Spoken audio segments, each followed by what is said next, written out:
Merci d'être sur la télévision. La Barre poursuit le journal de ce jour, lundi 24 octobre 2022. Mesdames, Messieurs, bonsoir et bienvenue à tous. Cette brève pour débuter ce journal. Ces derniers jours, plusieurs attaques ont été enregistrées dans la région de Tillabéri, notamment à Banibongo, à Mbanga et à Tamou. Des attaques des individus non armés, non identifiés, qui ont fait malheureusement des morts dans les rangs des civils et des forces de défense et de sécurité, selon les échos en provenance de ces localités attaquées. Restons justement dans la région de Tillabéri où demain mardi 25 octobre 2022, le président de la République Mohamed Bazoum va effectuer une visite sur les chantiers des travaux du barrage de Kandaji. Le président Bazoum va officiellement lancer les travaux de la ligne haute tension Kandaji-Niamey, donc longue d'environ 187 km. Cette ligne fournira 600 gigawatts. Ces travaux sont financés par la Banque islamique à hauteur de 55,6 milliards de francs CFA. Précision avec Adam Ousmane et Abokar Soleil qui se trouvent actuellement sur ce site. Entamés en mars 2019, les travaux de construction du barrage de Kandaji avancent à pas de géant, avec à ce jour un taux d'exécution d'environ 25%.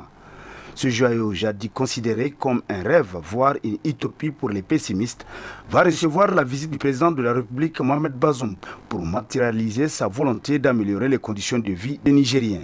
Le président de la République, son Excellence M. Mohamed Bazoum, sera ici demain, l'hôte de l'agence du barrage de Kandaji et des populations de Tillabéri, pour la cérémonie de lancement des travaux de la ligne de transport d'énergie haute tension Kandaji-Niamey. Après donc la cérémonie de lancement des travaux, le président va visiter les travaux de construction du barrage de Kandaji qui sont actuellement en cours. Donc nous allons commencer par lui montrer l'état de la dérivation que nous avons opérée en début août. La dérivation qui consistait à dévier le fleuve de son bras droit vers le bras gauche pour pouvoir amorcer les travaux de la deuxième phase qui consisteront à la construction donc de la centrale hydroélectrique. Et après, nous allons monter à ce lieu précis-là pour pouvoir lui montrer l'ampleur des travaux à partir donc de l'axe du barrage. Il aura une meilleure vue de tout l'ouvrage sur toute son envergure. Au-delà de la fourniture en énergie électrique, le barrage de Kandaji impacte positivement la vie de nombreux citoyens, notamment ceux de 23 villages et la ville d'Ayerou concernés par ce projet. Le programme Kandaji, il est mis en œuvre autour du barrage. Après la construction du barrage, il y a tout un programme. On a le pôle de croissance, on a un programme d'aménagement de 45 000 hectares d'aménagement hydro-agricole le long du fleuve, sur toute la traversée du Niger, qui va procurer des activités. Parce que qui dit aménagement hydro-agricole dit du travail de l'agriculture. Donc ça, c'est l'aspect le plus visible que je vous ai parlé. Mais il y a d'autres aspects de travail qui vont être générés. Qui dit énergie, dit possibilité de création d'entreprises. A noter que d'ores et déjà 2000 hectares ont été aménagés pour la riziculture au profit des populations déplacées et une façon de les mettre à l'abri de l'insécurité alimentaire. Avec le barrage de Kandaji, c'est la marche vers l'autonomie énergétique au Niger. Retour ici à Niamey pour parler de cette cérémonie d'ouverture ce matin d'un atelier de validation de l'étude sur la propriété effective au Niger par le dispositif national de mise en œuvre de l'initiative pour la transparence des industries extractives IDUE. C'était ce matin à l'hôtel Arc-en-Ciel de Niamey. Ainsi, pendant 3 jours, tous les acteurs intervenant dans le domaine des industries extractives au Niger vont statuer en vue de doter le pays de nouvelles réformes de gouvernance de ce secteur. Précision avec Hamza Sakou et Cheb Guissou. La propriété effective dans le secteur extractif au Niger, l'évaluation de l'impact de l'allocation et de la répartition des revenus provenant du secteur extractif et l'amélioration de la prise en compte du secteur minier, artisanal et de la petite échelle sont les points sur lesquels ont été portées des études par le dispositif national de mise en œuvre de l'initiative pour la transparence des industries extractives au Niger. Et cette rencontre marque un atelier de validation d'un de ces 3 points. Conformément à l'exigence 1.5 de la norme ITIE 2019, le GMC a mis en place un plan de travail dans lequel il a prévu la réalisation d'une série d'études, parmi lesquelles celles que nous allons valider aujourd'hui. La coopération belge a accepté de financer, entre autres, à travers ITIE International, la réalisation de ces études. Je tiens à les remercier au nom du secrétariat exécutif et du GMC. Votre présence nous permet d'atteindre plusieurs objectifs. Le premier objectif, c'est associer toutes les parties prenantes du processus ITIE en leur permettant de s'approprier les documents. Enrichir les études en prenant en compte les suggestions que, j'en suis sûr, vous ne manquerez point d'apporter. Et créer les conditions d'un débat citoyen responsable. Ces études, une fois validées, feront l'objet de vulgarisation dans les régions impactées par le secteur extractif. Pour le directeur de cabinet du Premier ministre, c'est un sentiment de réjouissance qui l'anime de présider cette cérémonie. Je me réjouis de présider la présente rencontre qui constitue le point de départ d'une série d'ateliers de validation de 3 études initiées par le dispositif de mise en œuvre de l'initiative pour la transparence des industries extractives au Niger. Je me réjouis également de relever que ces études sont d'une réelle pertinence parce qu'elles constituent le cœur de l'activité du dispositif national. Ces études avaient été programmées dans le plan de travail du dispositif national ITIE au titre de l'année 2022. Ce plan de travail avait été élaboré de façon inclusive avec l'implication de divers acteurs. Durant 3 jours, les participants à cette rencontre examineront les rapports de ces différentes études pour qu'à la fin des assises, le Niger puisse disposer de documents de qualité à même de contribuer à la bonne gouvernance du secteur extractif. De l'hôtel Arc-en-Ciel, rendons-nous à présent au Grand Hôtel de Niamey qui a servi de cadre ce matin pour les travaux du 4e forum du projet gouvernance, gouvernance, démocratie et droits humains. Ce projet qui s'achèvera en fin de cette année a été financé, a financé plusieurs structures au Niger à travers Oxfam. C'est ce qui nous rapporte Ismaël Moumouni et Nasser Seydou.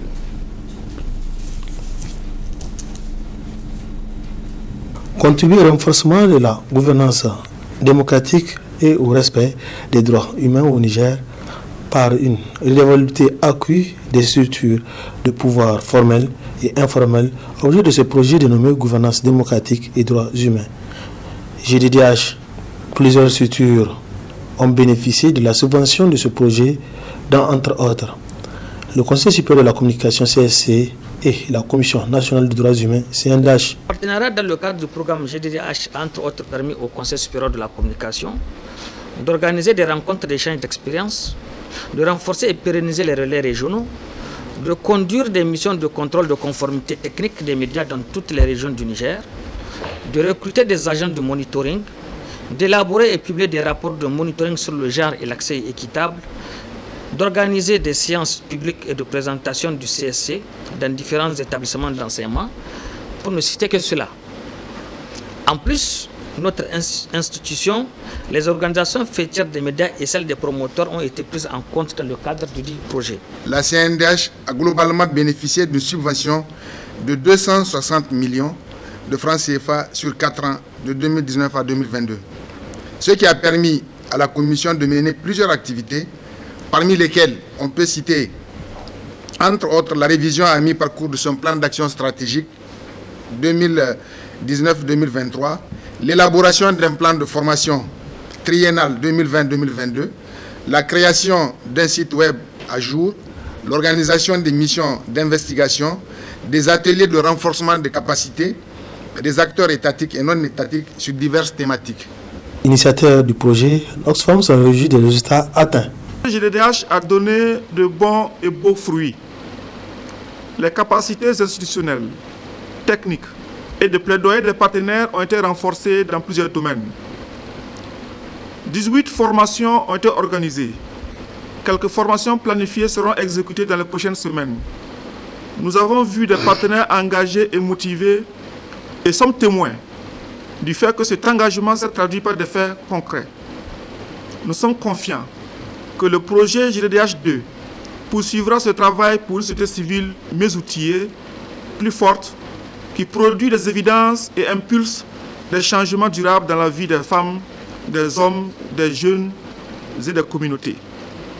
En bref, une société civile soucieuse de jouer son rôle de veille citoyenne au service d'un développement harmonieux des populations du Niger.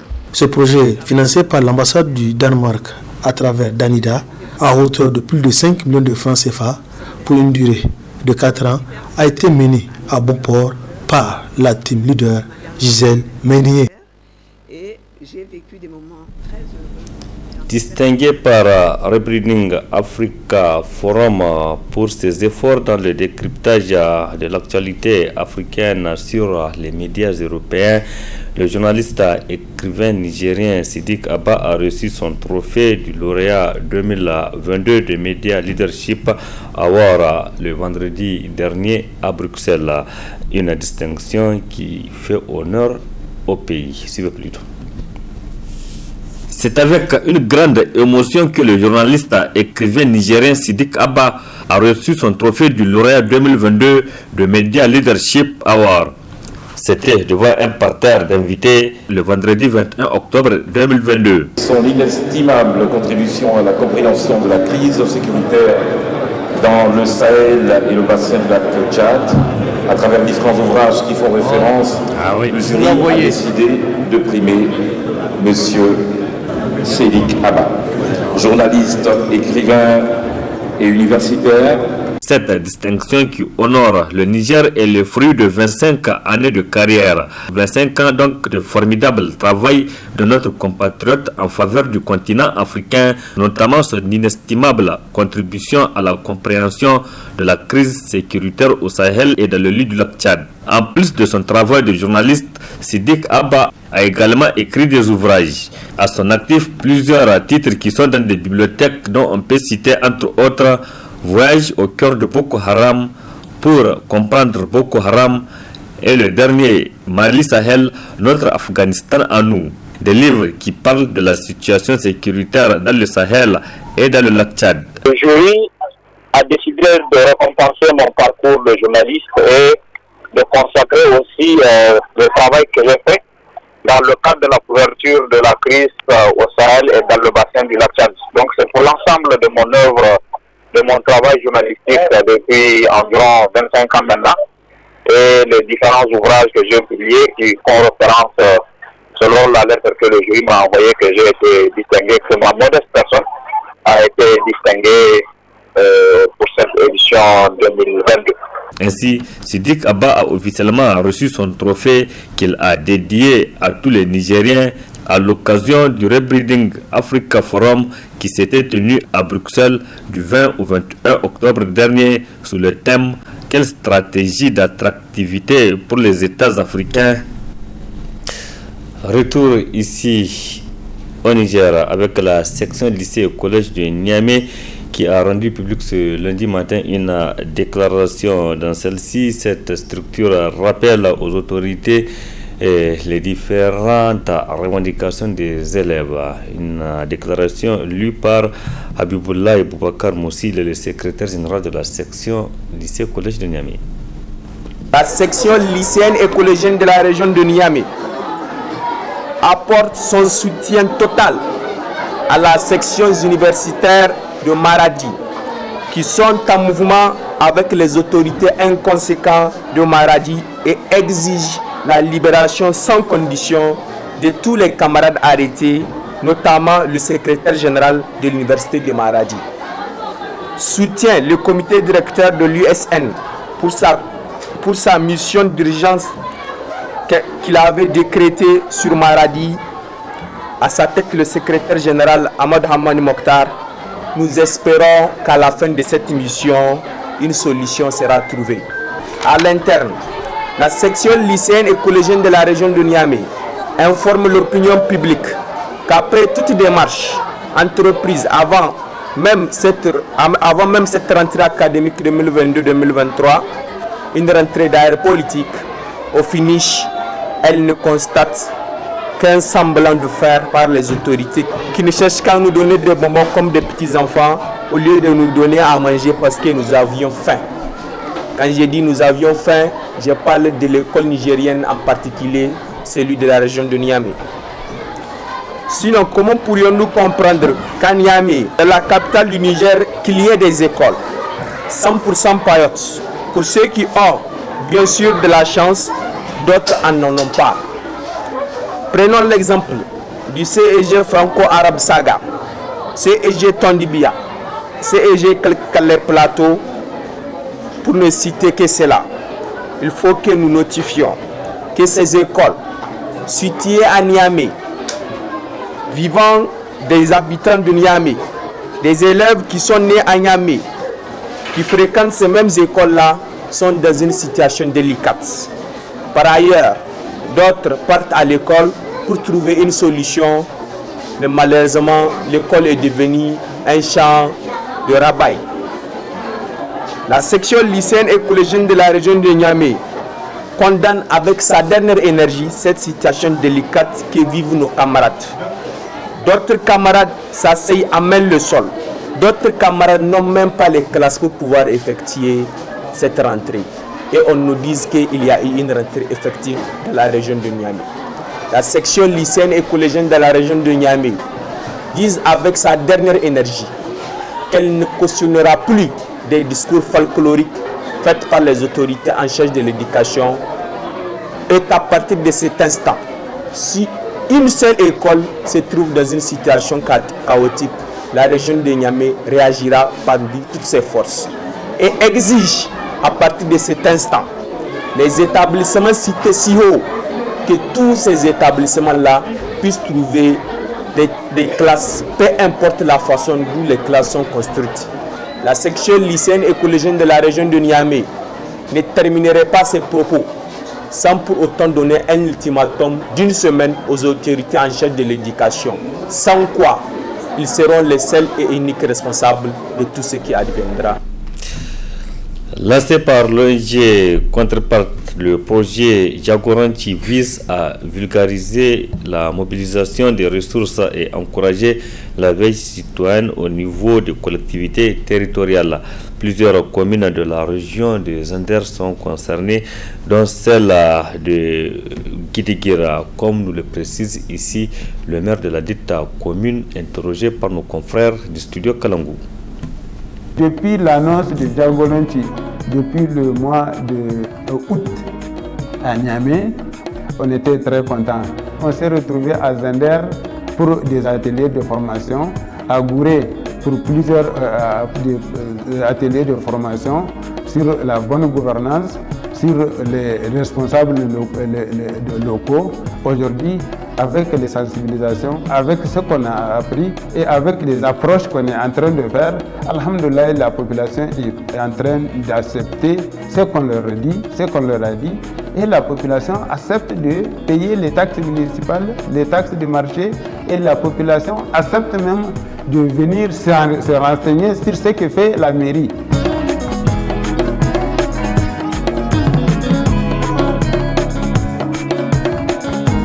C'est ce qu'on appelle le comité CTVC, comité de travail de veille citoyenne.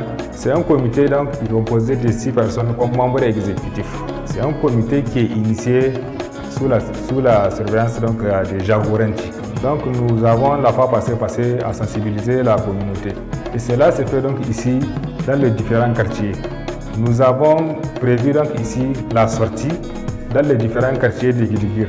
Mais pour les autres, donc ici, les différents villages, l'État ne nous a pas permis jusque-là, mais ça fait partie en tout cas de la répartition du travail.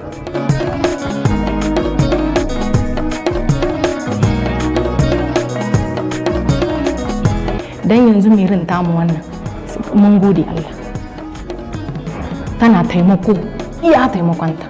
Yanzu wani in ka ce ya baka ta zai yi da mu za su yi arziki to sai da sensibilisation ana wayar musu da kai, muna bakin kokari muna wayar musu da kai. Wannan abu da muke amsa ba aljihu bane ake sawa, bar ba aljihun shi bane yake zuba shi, aiki ne ake ma gundumal, aiki ake ma gundumal.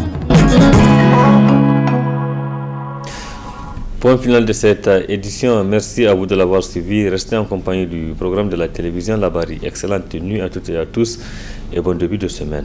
Au revoir.